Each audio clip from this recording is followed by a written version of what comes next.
All right. Morning, How you brother. doing? Yeah, good afternoon here. So, yeah, good morning to you. How's everything going over there?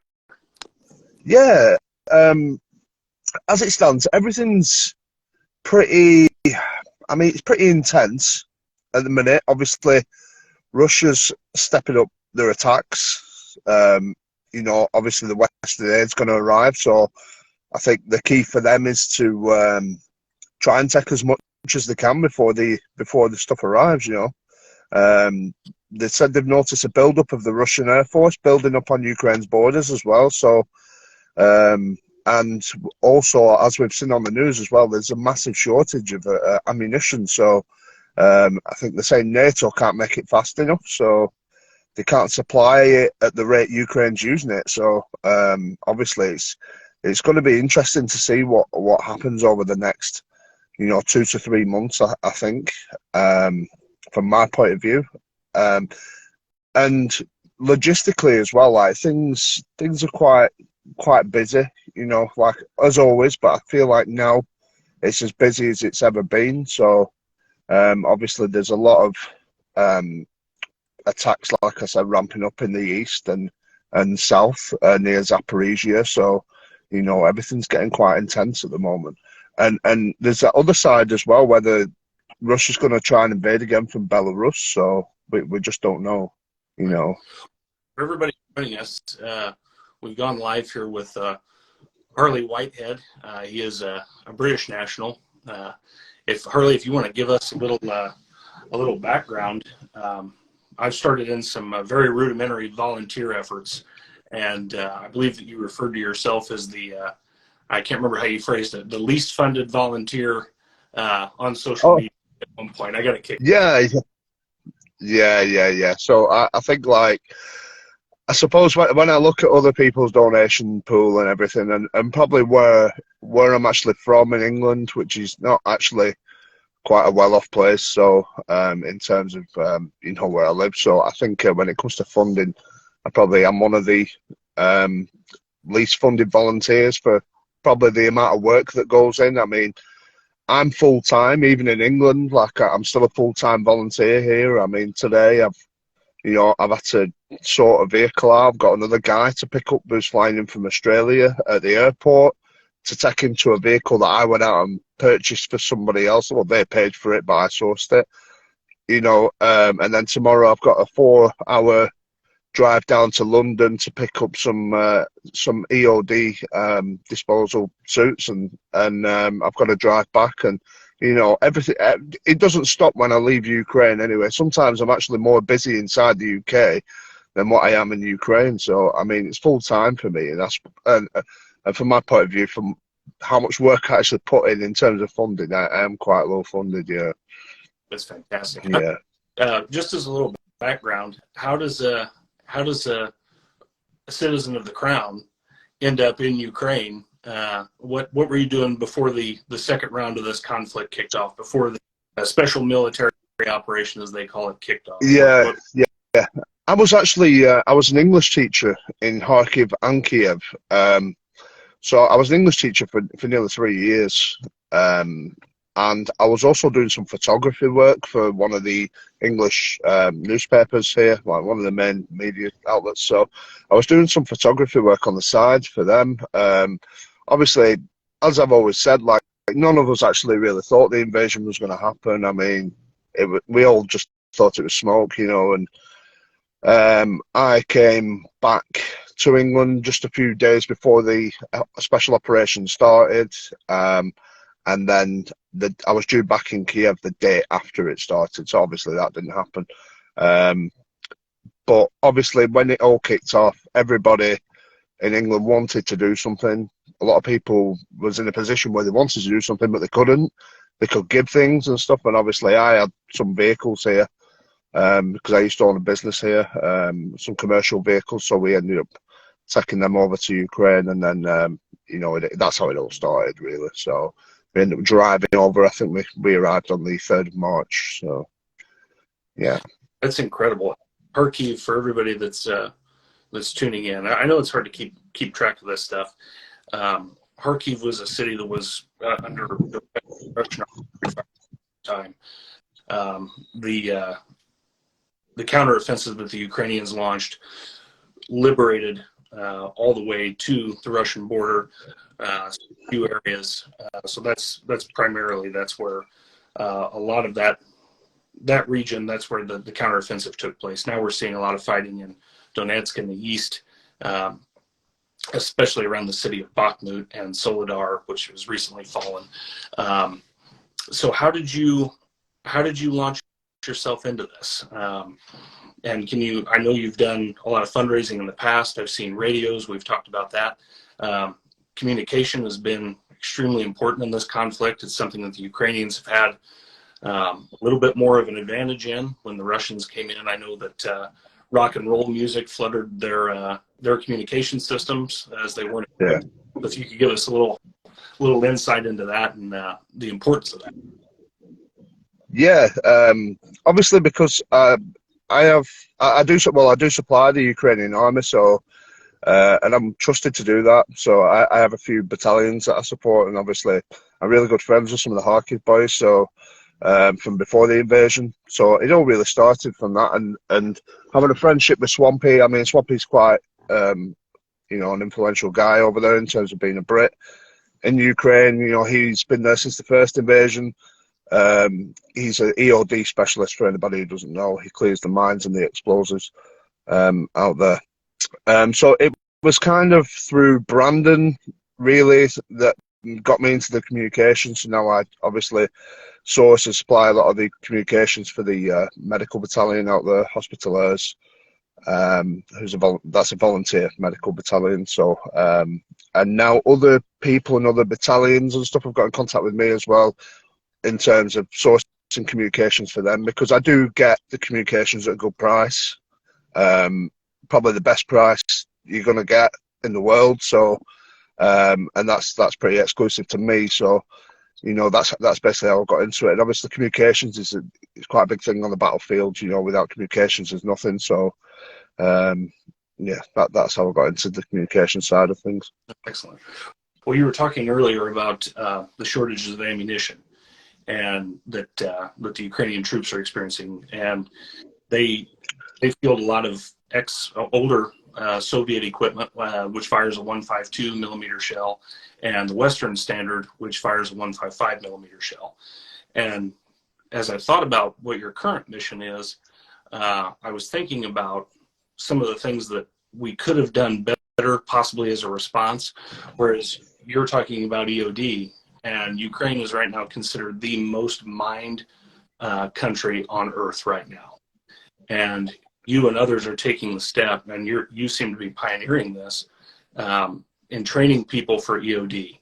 And because these mines are going to have to be cleared. Children are have to be safe when they go out in their backyards, so on. And we know the indiscriminate nature of the Russian war.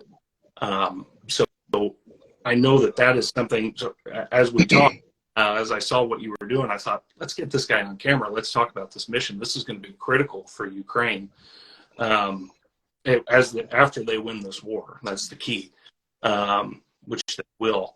Can you talk about that journey, how you came into DoD and how that became a priority, and just the forethought that you've had that this is mission critical to this, the planning. Let's get this done now so we have the tools in place. I think that's fantastic. Yeah, of course. See, obviously during my time in Ukraine, you know, I've gone through a lot of experience when it comes to mines and unexploded, you know, explosives. Obviously, due to the poor storage of a lot of these explosives that are launched by Russia, a lot of them don't explode. So they'll land and not explode. So that the whole of Ukraine's littered with these explosives everywhere. So obviously, it's a bit of a big thing for me and a passion for me to obviously do something about that. And I feel like that is going to be the war after the war. The war is the war on explosives left behind. Booby traps left behind. I mean, obviously, a lot of my work involves me being on the front line and in liberated territories in Ukraine. So I see the devastation that's left behind by mines and booby traps and people that have to live amongst them as well. So, for instance, like I've seen booby trap teddy bears, you know, just on the floor, just waiting for a child to pick it up. instantly kill the child. There's a time where I've actually drove through Izium, and I've drove down a road twice that had mines on it. And how I'm still here, I don't know, because there's two guys who went down the same road. The mines killed them both. Oh, I don't know why they didn't explode. It is something that actually plays on my head quite a lot, because I do think about it, like why didn't they explode when I was there? But I don't. Was it the ice or something? I don't know. I just don't know. And I'll never know. But yeah, I just feel like I'm very lucky to be here in that sense after that incident, which I didn't really know about until. Obviously the guys were killed. So, cause I think they'd been missed or something, or the detectors that were used obviously wasn't picking them up, because I think a lot of these mines are actually plastic, or it's only the fuse or something that's actually metal, and it can be quite difficult to pick up in terms of, like, obviously if it's the ice, the terrain, the machinery that they're using to pick these mines up, it's not always the best, and it's also important to stress as well that when people go out there and they see that the sappers have been in areas, a lot of these sappers are also newly trained as well, and they will miss things. I mean, everybody's human, people do make mistakes, so always have that caution that there's still something that might have been missed there, because people have this false sense of security that the sappers have been in and cleared it, and it's not always the case, so yeah, so I am quite passionate about mines, and it is something that I'm obviously willing to dedicate a long-term service to, a lifetime if needs be, because I've always seen my future as being in Ukraine anyway, even before the war, So yeah, so for me going forward, I feel like for us to offer a good service to Ukraine is to obviously get the relevant training done. Absolutely. I know that. Yeah. I'm familiar that the UK has donated the specialized demining platform, I guess we would call it, the machinery. I believe Germany also. But as you pointed out, a lot of this, and we've seen the photographs that have come out of people's homes where they've booby-trapped the dishwasher, booby-trapped the glass in the cabinet. Even dead bodies. They're booby-trapping their own soldiers. Unbelievable. So, and we've seen that in Borodianka and Bucha. When we first went in, there were dead people on the floor, but you couldn't go near them. And there was stray dogs that was actually setting the explosives off. Because stray dogs were just wandering through the rubble and setting these things off. And yeah, it was just crazy. Because obviously people, children, animals still live amongst this, and it is something that, like I said, I'm quite passionate to do something about. Like one EOD technician can save hundreds of lives, over the next few decades. So, yeah, why not? Yeah, that's incredible. Something I've noticed since I've come to build in this conflict, everybody knows somebody who knows somebody who knows Swampy, who knows Brandon, who knows a couple of the vets that I'm talking with. And we were talking yesterday. I was talking with an American contact here, and he wanted me to put you in touch with Swampy. You already knew Swampy. I'd heard Swampy from Brandon. I'd interviewed Brandon, so it's just kind of a very close knit community. And that when I talked with Brandon, one of the things that I mentioned was the sun. They like to put out the salacious videos, the MiG-29s flying overhead, the missile shots landing, so on, the tanks exploding. And I don't want the work that you guys are doing on the medical side and now on the COD side, I don't want that to go unnoticed. And I know you've started a fundraiser, which I just saw the update. You've had great success with, and we're going to put that in the description of this video. But the funds that you're raising specifically, what are they going for? What's their purpose, and how can people help? Yeah, so the funds are going. Basically, I've been offered a place in Southern Europe, Kosovo, Bosnia. We all know Kosovo, for the D-Mine School. Now, they are the best around. It's where everybody else has trained, the best people have trained, and they've got the best experience in dealing with this type of munition. So, you know, that's what my aim is, to get there in May. They've offered me a place in May. I said we will try and raise as much as we can and cover as much as we can ourselves. You know, obviously this war's cost me a lot of money as well. You know, I think I've spent, I said to Brandon, it's about £12,500. That's just of my own money, you know, on the war. So, yeah. And we've had donations as well. We've had a biker group in Manchester, which helps us quite a lot, you know, in terms of donations. But we have got a lot done in that time as well. So, yeah, I have got some fundraisers going. I've had some help from, obviously, America, Canada, people who follow Brandon. Brandon's really, really helped me out in terms of donations. Swampy did a post last night, you know, asking people to support me, you know, which Swampy, you know, it very rarely does that for, you know, for people and stuff, you know, please support this guy. So, you know, it was quite nice of him to do that for me.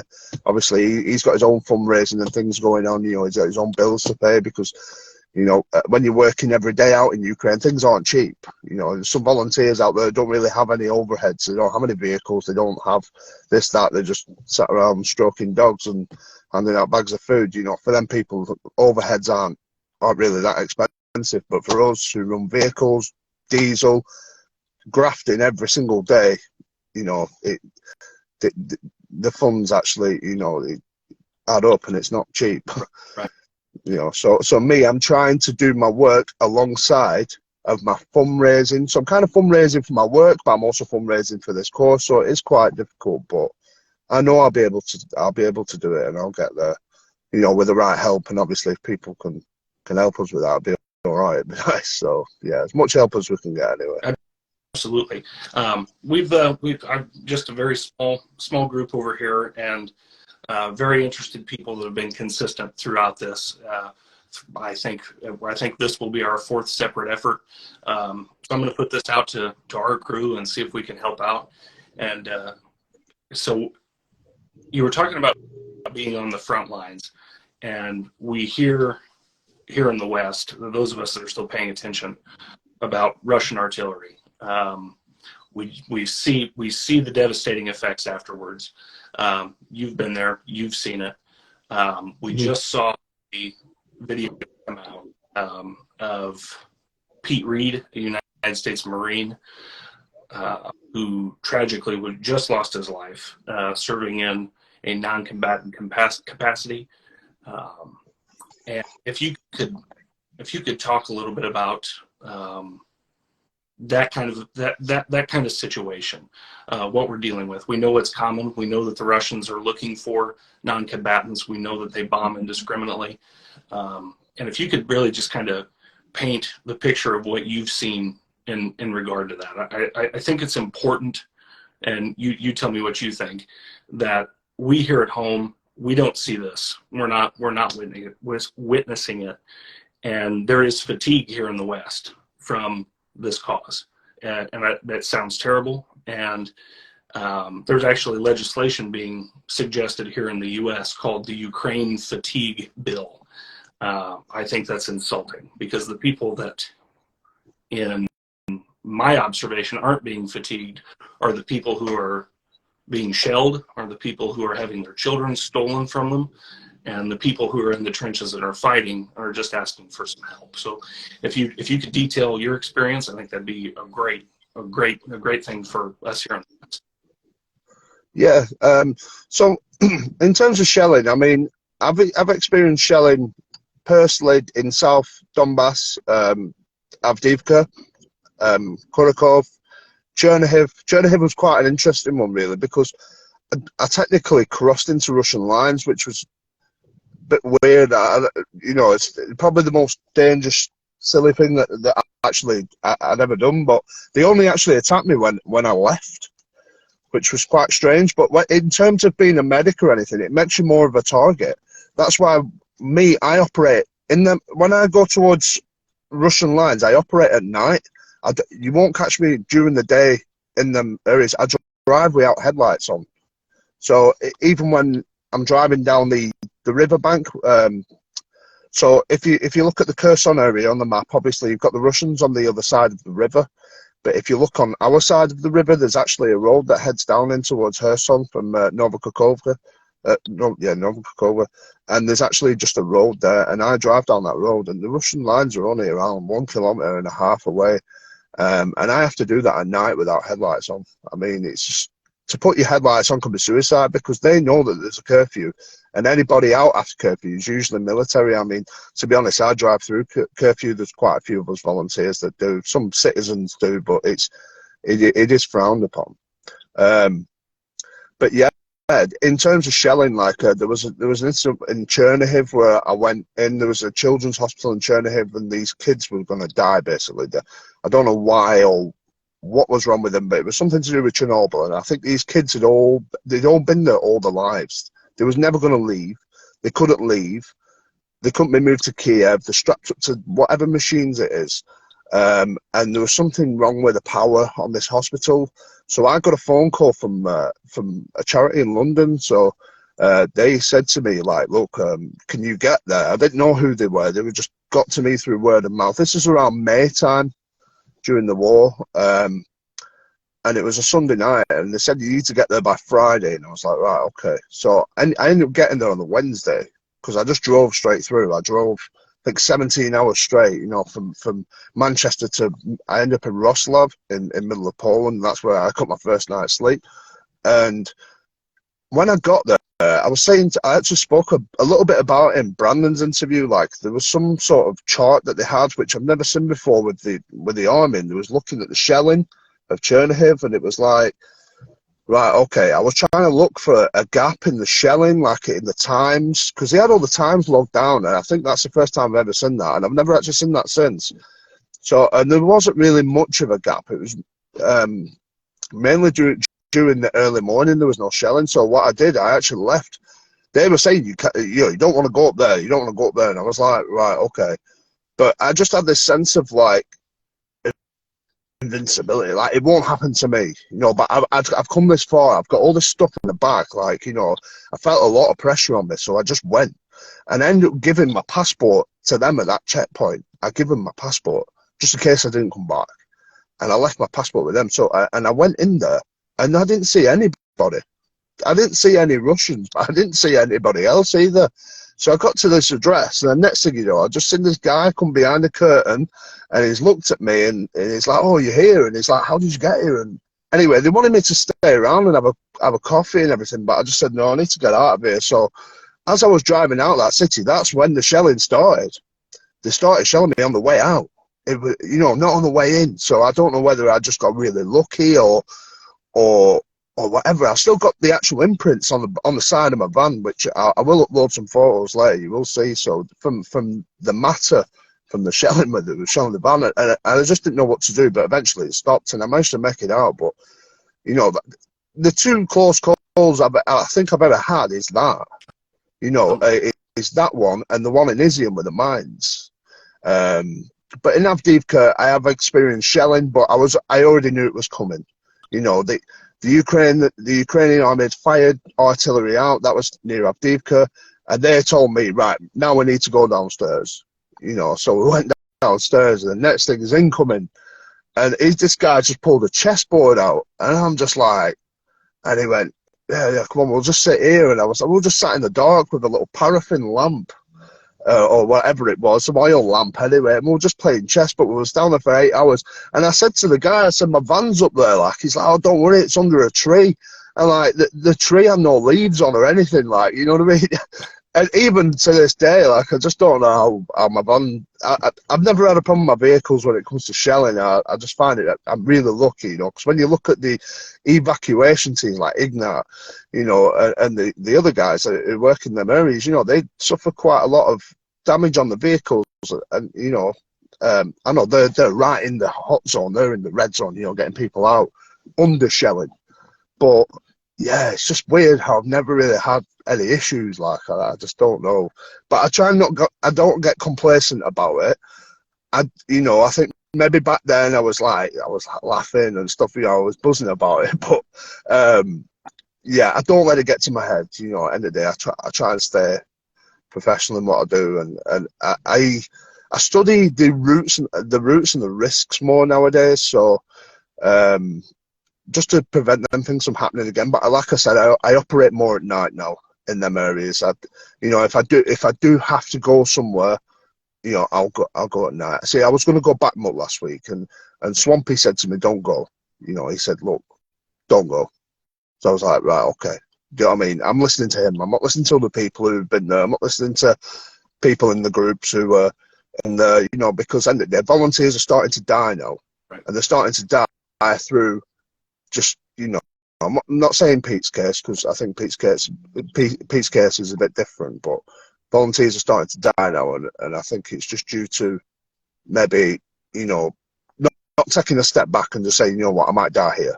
Do you know what I mean? This is rough. This is on the edge, living really on the edge stuff. So yeah, I don't do that, and I'm not willing to do that. I've got a daughter to come home to, so you've got to be smart. If you want to stay alive, you've got to be smart. There's none of this Rambo stuff. You need to just keep a lid on the Rambo mentality, and work smart.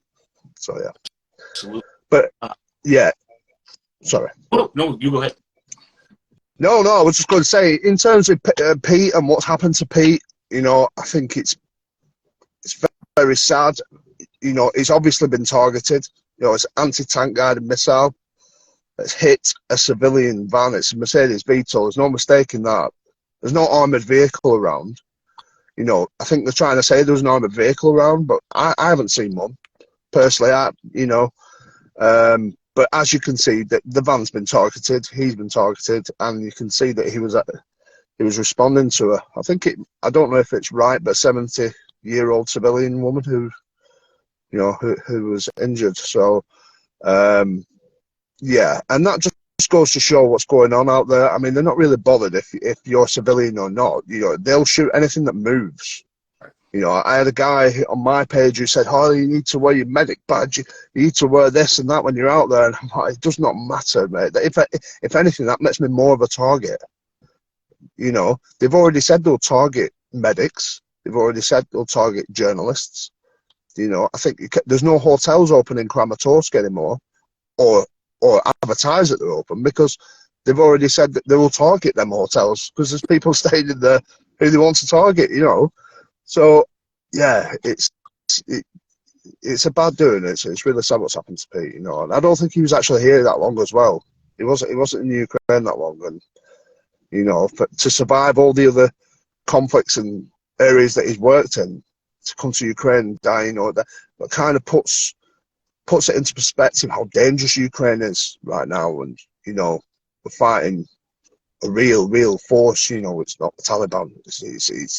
It's a proper army with an air force and missiles and thermal optics and everything. And there's a lot of them, and they keep coming. That's it's a big thing, and it's another reminder to volunteers out there that things are dangerous, really dangerous. So yeah, I just wanted to add that anyway. No, absolutely, and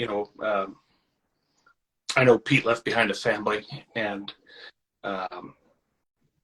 condolences go out to those that he left behind. It really is, and I know that the vetting process has improved dramatically. If you go back as far as 2014, gentleman that was the interim president, his name escapes me now, kind of a shady character in the interim there. He ended up freeing prisoners and was giving them AK-47s. Hey, go east. And we know about the militias that were fighting in the east and were active, and they've now folded in with the Ukrainian army, and that's turned into a more professional, organized group in the east. And I know that's been a concern, is that Westerners would come over, and I know initially they did, with very little training, very little knowledge, even forged credentials so that they could join up with this. I think I'm hoping that those people have gone home safely now. We know that's not always the case. So that's what, to me, Brandon obviously had some military experience. He was military trained. And that's what, to me, that's what makes what you're doing that much more impressive, that you're going in, no training, you're a teacher, a photographer, someone who's been motivated to go do this. You've learned the ins and outs. And that's just, to me, that's That's incredible. So projects in the future. We talked about EOD. Where else do you see Harley Whitehead contributing to this cause? Sorry, I missed that last bit. There was actually a bit of a lag. Oh, sure. And it, So you're doing EOD. In the yeah, I got that. What future projects do you see yourself contributing to? So I think obviously I've got Cara who works alongside us. So Cara wants to do something in terms of the animals. She's quite passionate about animals, and looking after them.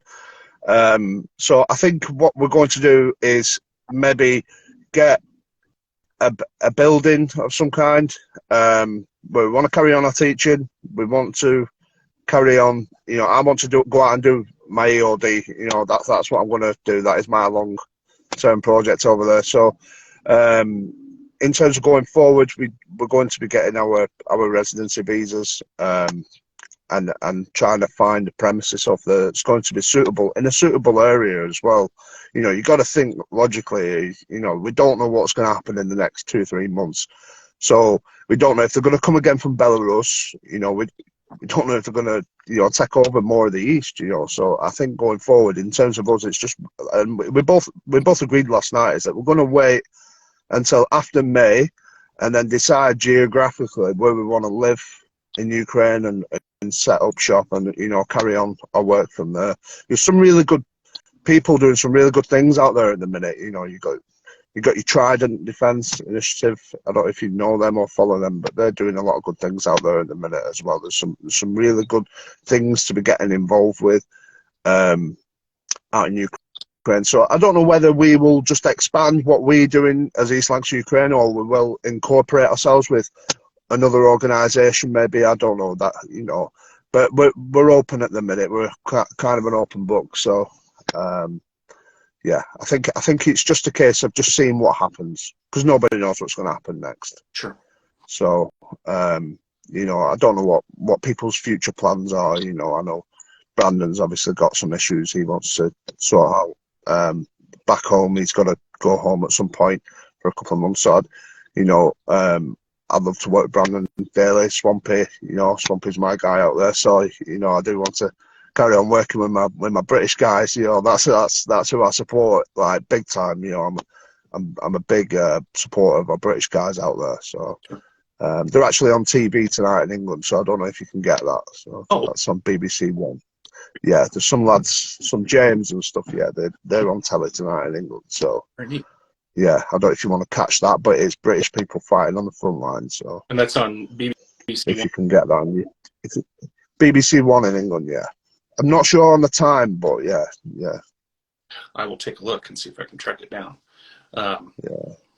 But this is something I wanted to ask Brandon, and we got so caught up in our chatter back and forth with one another. If you had an audience right now with the President of the United States, with Rishi Sunak, with a United States Senator, with an MP, and you had a message for them, what equipment do you need? What needs do you see? What can they do more in a more concentrated way that would go the longest, in your opinion? Yeah, air defense. We need planes, really. I mean, they can't do anything. There's missiles there that can't be shot down. I mean, I don't know if I told you yesterday, but the missiles that were raining down on us in Kharkiv, we actually left Kramatorsk because Cora was a little bit frightened, and Cora was like, I feel like we're going to get bombed here. I mean, I was like, okay, the accommodation was bad as well. I mean, when I say it's bad, it was really bad. I mean, I've stayed in some army bases that were, a lot better than that. So we actually went to Kharkiv, and then we got bombed in Kharkiv. All our hotel got bombed. It suffered the shockwaves. All the windows got blew out, but our side was actually all right. And I was actually really pissed off because I couldn't park my van in front of the hotel to go around the back. But when we come out in the morning, everyone who parked at the front of the hotel had no windows. And that's due to missiles, S-300s. I think it was S-300s that got used, and Ukraine just doesn't got the capability to shoot them down. So obviously, what happened is that we were sat there, and one went off, in the distance, and I was like, right, move away from the window, go in the bathroom. So we went in the bathroom, and then it was like, boom, and we knew that one was very, very close. But I was looking on the Telegram channels as well, and it was saying 6 to 10 missiles have been fired from Belgorod. So we knew there was more.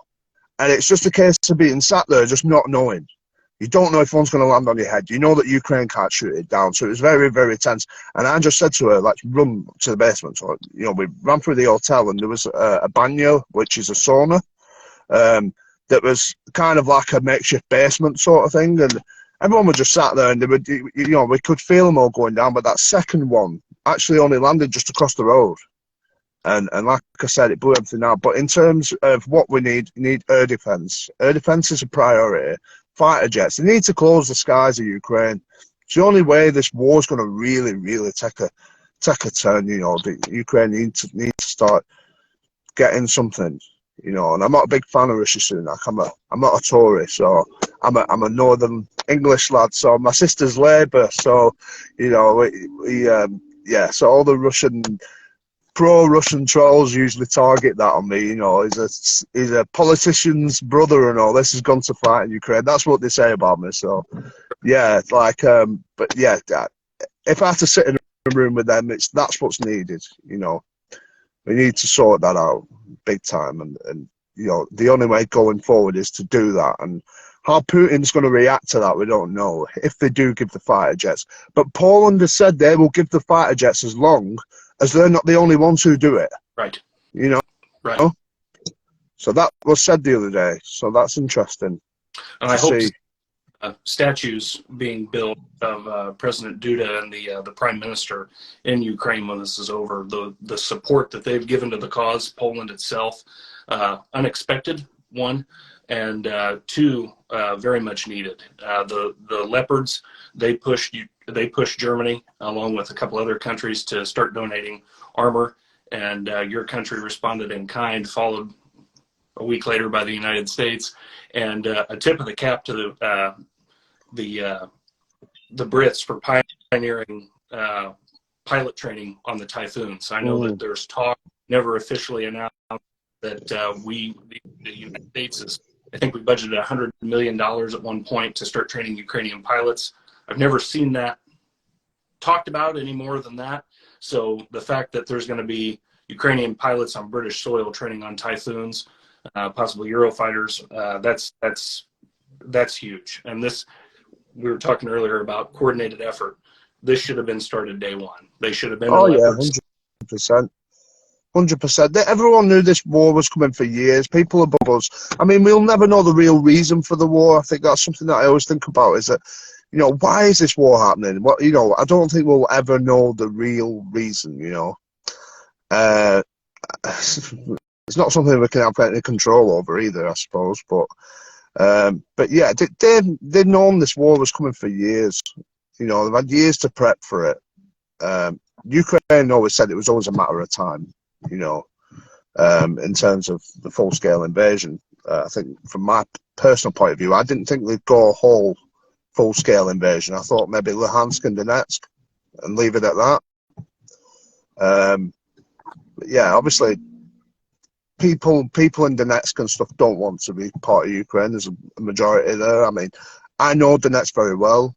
I mean, my ex-missus, my ex-partner, she's from Donetsk. She's from occupied territory, so she's very pro-Ukrainian, but the reality of it is in Donetsk is that not everybody else is. Not everybody, you know, she managed to move away to Dubai and England now. She's here, but you know, I don't know what they're going to do in terms of going forward, how it's going to stop, you know, because these people, like, same with Crimea. I mean, it is Ukraine and Crimea is Ukraine, but do you know how long have they lived under Russian rule now? I mean, is it going to, have people change now? Do you know? I don't know. I don't know. It's not for me to say. I don't want to get too political on that issue because people get offended, but I'm kind of a realist as well, and I work inside these territories. Kherson, I was in Kherson the other week, and put it this way, I was not welcome there by a lot of people. You know, we had to move because people sat in the cars filming us on the mobile phones. People, you know, they're staring at I was stood in a cash machine queue, and honestly, everyone was just looking at me like, "What are you doing here?" I just didn't open my mouth. I didn't know what to say. But majority of these people are old, by the way. They are old people. There's no young people really left in Kherson anymore. Everyone's gone. But it was just like, "What are you doing here?" You know. But it's like, what are they doing here? What are they doing here? If they don't want to be Ukrainian, go and live in Russia, That's what my ex-missus used to say, Anna. She's like, why don't these people just go and move to Russia? They can go to Russia anytime they want. There's no restrictions on them going over. If you're not happy in Ukraine, go and live in Russia. Same with the people in Donetsk and Luhansk, just go and live to Russia there if you want to be Russian, you know what I mean? So, yeah.